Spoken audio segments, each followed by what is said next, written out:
ಇನ್ನು ಭದ್ರಾವತಿಯ ಶಾಸಕ ಬಿ ಕೆ ಸಂಗಮೇಶ್ ಅವರು, ಕಾಂಗ್ರೆಸ್ ಶಾಸಕರು, ಭದ್ರಾವತಿಯಲ್ಲಿ ಈದ್ ಮಿಲಾದ್ ಮೆರವಣಿಗೆಯ ಸಂದರ್ಭದಲ್ಲಿ ಪಾಕಿಸ್ತಾನ್ ಜಿಂದಾಬಾದ್ ಘೋಷಣೆಗಳು ಕೇಳಿಬಂತು.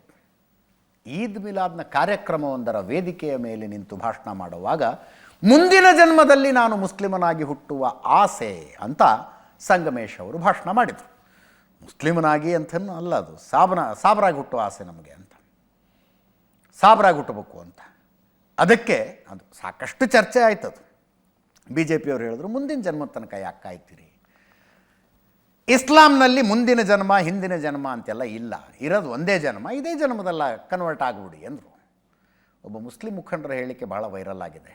ಚಾಕ್ಲೇಟ್ ಕೊಡೋದಕ್ಕೆ, ಮುಸ್ಲಿಮರಿಗೆ ಪೆಪ್ಪರ್ಮೆಂಟ್ ಕೊಡೋದಕ್ಕಿಂತ ಹೇಳಿಕೆಗಳನ್ನು ಕೊಡಬೇಡಿ, ನಿಜವಾಗ್ಲೂ ಅಷ್ಟು ಇಷ್ಟ ಇದ್ದರೆ ಈಗಲೇ ಬನ್ನಿ, ಕಲಮ ಓದಿಸ್ಬಿಡ್ತೀನಿ ನಿಮಗೆ ಅಂತ ಸಂಗಮೇಶ್ ಅವ್ರದ್ದು ಕ್ಲಾರಿಫಿಕೇಷನ್ ಥರ. ಏನೋ ಪ್ರೀತಿಯಿಂದ ಮಾತಾಡಿದ್ದೀನಿ, ದೇವೇಗೌಡರು ಹಿಂಗೆ ಹೇಳಿದರು, ಈಗ ದೇವೇಗೌಡರು ಬಿ ಜೆ ಪಿಯವರು ಒಂದಾಗಿದ್ದಾರೆ, ದೇವೇಗೌಡರ ಹೇಳಿಕೆಯನ್ನೇನಾದ್ರು ಮಾತಾಡ್ತೀರಾ ನೀವು ಅಂತ. ಬಿ ಕೆ ಸಂಗಮೇಶ್, ಭದ್ರಾವತಿಯ ಕಾಂಗ್ರೆಸ್ ಶಾಸಕರು, ಕೇಳಿಸ್ಕೊಳ್ಳಿ. ಮಗ ಗಣೇಶ್ಗೆ ನೀವೆಲ್ಲರೂ ಆಶೀರ್ವಾದ ಮಾಡಬೇಕು, ಕಾಂಗ್ರೆಸ್ ಪಕ್ಷಕ್ಕೆ ಆಶೀರ್ವಾದ ಮಾಡಬೇಕು. ಕಾಂಗ್ರೆಸ್ ಪಕ್ಷ ಯಾವತ್ತೂ ನಿಮ್ಮ ಮುಖ್ಯಮಂತ್ರಿಗಳ ಪರವಾಗಿ ಇರುತ್ತೆ.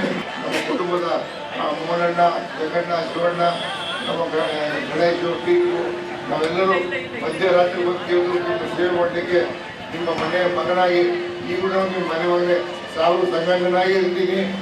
ಈ ಮುಂದಿನ ದಿನದಲ್ಲಿ ಏನಾದ್ರು ಹುಟ್ಟಿದ್ರೆ ನಾನು ಸಾವಿರಾಗಿ ಹುಟ್ಟಬೇಕು ಅಂತ ಆ ಸಂದರ್ಭದಲ್ಲಿ ಅವರು ತೋರಿಸ್ತಕ್ಕಂಥ ಪ್ರೀತಿ ವಿಶ್ವಾಸಕ್ಕೆ ನಾನು ಯಾವುದೇ ಧರ್ಮದಲ್ಲಿ ಹೋದರೂ ಕೂಡ ಎಲ್ಲ ಧರ್ಮದಲ್ಲಿ ಹುಟ್ಟಬೇಕು ಅನ್ನೋ ಆಸೆಯನ್ನು ವ್ಯಕ್ತಪಡಿಸ್ತಾ ಇರ್ತೀನಿ. ನಾನು ಎಲ್ಲ ಸರ್ವಧರ್ಮವನ್ನು ಪ್ರೀತಿ ಮಾಡುವಂಥ ವ್ಯಕ್ತಿ. ಮಾನವ ಕುಲ ಒಂದೇ, ಎಲ್ಲ ಧರ್ಮನೂ ಒಂದೇ. ಆದರೆ ಹಿಂದೆ ನಾನೇ ಇಷ್ಟು ಹೇಳಿದ್ದಕ್ಕೆ ಇಷ್ಟು ಹೇಳ್ತಾರೆ. ಹಿಂದೆ ದೇವೇಗೌಡರು ಬಹಿರಂಗವಾಗಿ ಹೇಳಿದರು, ನಾನು ಮುಂದಿನ ಜನ್ಮದಲ್ಲಿ ಸಾಬರಾಗಿ ಹುಟ್ಟಬೇಕು, ಹುಟ್ಟಬೇಕು ಅನ್ನೋ ಆಸೆ ಇದೆ, ಹುಡ್ತೀನಿ ಅಂತ. ಅದಕ್ಕೆ ಅವಾಗ ಬಿ ಜೆ ಪಿಯವ್ರು ಯಾರೂ ವಿರೋಧ ಮಾಡಲಿಲ್ಲ. ಈಗ ಅವ್ರನ್ನ ಜೊತೆಗೆ ಇಟ್ಕೊಂಡು ಮಾತಾಡ್ತಾರೆ, ಜೊತೆಗೆ ಇಟ್ಕೊಂಡು ಅಧಿಕಾರ ಮಾಡ್ತಾರಲ್ಲ, ನಾಚಿಕೆ ಆಗಲ್ಲ ಅವರಿಗೆ. ಪಾಕಿಸ್ತಾನ ಜಿಂದಾಬಾದ್ ಅಂತ ಹೇಳಿದ್ದಾರೆ ಅಂತ ಹೇಳ್ತಾರೆ, ಅದು ತಪ್ಪು. ಹಿಂದೂನೇ ಮಾಡಲಿ, ಮುಸ್ಲಿಮ್ಸೇ ಫ್ಯಾಷನ್ ಅದಷ್ಟೇ. ಅವ್ರು ಹೇಳಿದ್ರಲ್ಲಿ ಅಲ್ಲಿ ಯಾವ ಜಾತಿ ಯಾವ ಧರ್ಮದವ್ರಿಗೆ ಹೋದರೂ ಆ ಧರ್ಮದಲ್ಲಿ ಹುಟ್ಟಬೇಕು ಅಂತ ಹೇಳ್ತೀನಿ ನಾನು ಅಂತ. ಮತ್ತು ಏನು ಮುಂದಿನ ಜನ್ಮ ಅಂದ್ರೆ ತಮಾಷೆನ ಅದು. ಎಂ ಪಿ ರೇಣುಕಾಚಾರ್ಯ ಅವರು, ನೀವಷ್ಟೇ ಬೇಡ ನಿಮ್ಮ ಬೀಗರನ್ನು ಕರ್ಕೊಂಡೋಗಿ ಅಂದರು, ಬೀಗರನ್ನು ಕರ್ಕೊಂಡೋಗಿ ಅಂತ. ಬಸನಗೌಡ ಪಾಟೀಲ್ ಯತ್ನಾಳರು ಮಾತಾಡೋದು, ಇದೇ ಜನ್ಮದಲ್ಲಿ ಇಸ್ಲಾಮಿಗೆ ಹೋಗಲಿ ಅಂತ. ರೇಣುಕಾಚಾರ್ಯ ಅವರು ಬೀಗರನ್ನು ಕರ್ಕೊಂಡೋಗಿ ಅಂತ ಯಾರಿಗೆ ಹೇಳಿದ್ದು?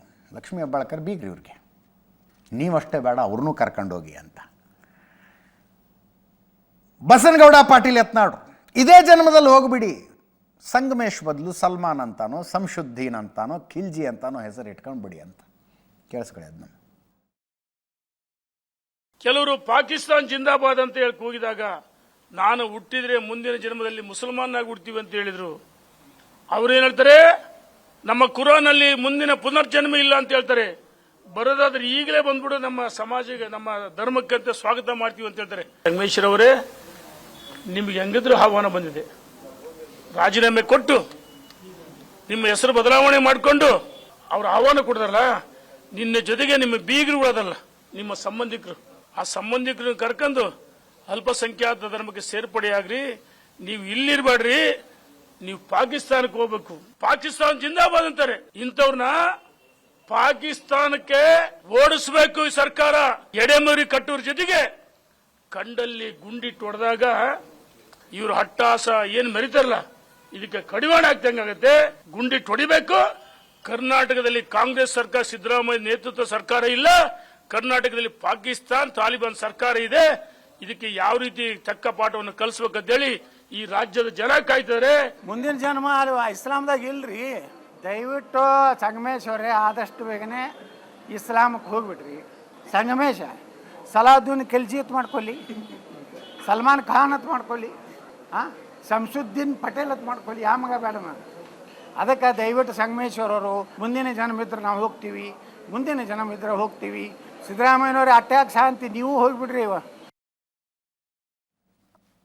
ಇಲ್ಲಿಗೆ ಬಂದು ನಿಂತಿದೆ ಮದ್ದೂರಿನ ವಿಷಯ. ಯಾವ್ಯಾವ ರಾಜಕಾರಣಿಗಳು ಮಾತಾಡಿದ್ರೋ ಅವರು ತಮ್ಮ ತಮ್ಮ ಪಕ್ಷದ ಲೈನ್ ಆ್ಯಂಡ್ ಲೆಂತ್ನಲ್ಲಿ ಮಾತಾಡ್ತಾರೆ.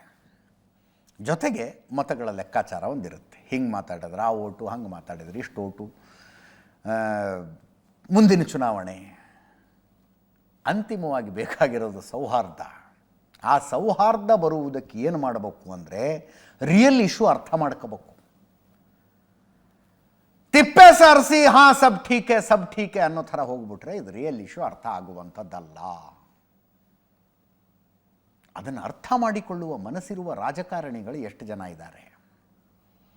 ನಿಜವಾದ ಸೌಹಾರ್ದ ಆದರೂ ಎಷ್ಟು ಜನರಿಗೆ ಬೇಕಾಗಿದೆ ಅಂತ. ನಿಜವಾದ ಸೌಹಾರ್ದ ಆದರೂ ಎಷ್ಟು ಜನರಿಗೆ ಬೇಕಾಗಿದೆ? ಅನೇಕರಿಗೆ ಸೌಹಾರ್ದ ಅನ್ನೋದು ಬಂದುಬಿಟ್ರೆ ರಾಜಕೀಯ ಬೇಳೆ ಹೆಂಗೆ ಬೇಯಿಸ್ಕೊಳ್ಳೋದು ಅನ್ನೋ ಪ್ರಶ್ನೆ ಕೂಡ ಇರುತ್ತೆ. ಎಲ್ಲ ಒಂದಾಗ್ಬಿಟ್ರೆ ಬೇಳೆ ಹೆಂಗೆ ಬೇಯಿಸ್ಕೊಳ್ಳೋದು ಅಂತ. ಅದರ ಮಧ್ಯದಲ್ಲಿ ಸರಿ ಹೋಗಬೇಕಾಗಿರೋ ಜನಸಾಮಾನ್ಯರು ಈ ಪೊಲಿಟಿಕಲ್ ಟ್ರಿಕ್ಗಳನ್ನು ಅರ್ಥ ಮಾಡಿಕೊಂಡು.